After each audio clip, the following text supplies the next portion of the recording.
एक बार की बात है, एक गांव में एक दुकानदार रहता था। उसकी एक किराने की दुकान थी। गांव के सभी लोग वहां से अपने सामान को, जो रोज़ खाना बनाने के लिए यूज होते थे, वहां से खरीदते थे। दुकानदार बहुत ही लालची प्रवृत्ति का था और वह हमेशा सामान को कम तौलते हुए ग्राहकों को देता था, जिससे गांव के सभी लोग बहुत ही परेशान थे। गांव में दूसरी कोई दुकान न होने की वजह से उन्हें वहीं से सामानों को खरीदना होता था। लेकिन वह दुकानदार अपने लालचपन से उबर नहीं पा रहा था और हमेशा सामान को कम तौलता था। एक बार की बात है, दुकानदार का बेटा बहुत बीमार पड़ा।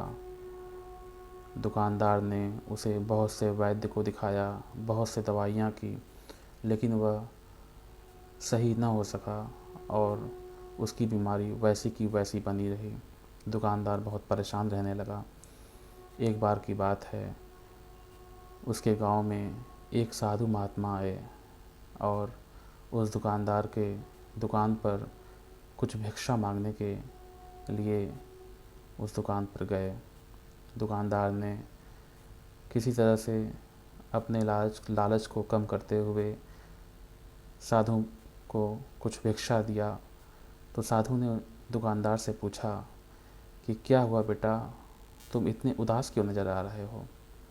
तो दुकानदार ने कहा कि हे महात्मा, मेरा बेटा बहुत दिनों से बीमार पड़ा हुआ है और मैं उसी की चिंता की वजह से परेशान रहने लगा हूँ।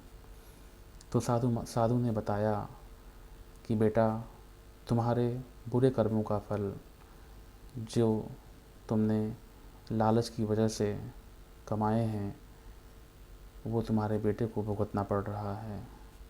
तुम आज से, बल्कि अभी से ही अपने लालच को छोड़ दो और ईमानदारी से अपना व्यापार करो, तो तुम्हारा बेटा स्वस्थ हो जाएगा।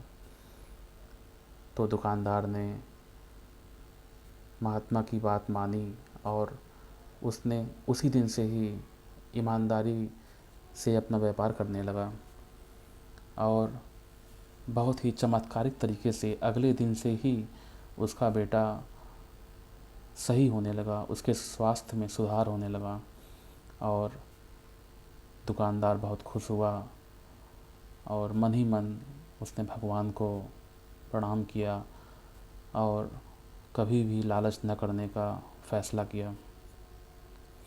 तो दोस्तों, इस कहानी से हमें यह शिक्षा मिलती है कि लालच एक बुरी बला है। लालच करने का फल हमें हमेशा चुकाना पड़ता है, इसलिए हमेशा ईमानदारी से अपना काम करना चाहिए। धन्यवाद दोस्तों। हमारे चैनल को आप सब्सक्राइब करें, लाइक करें और शेयर करें।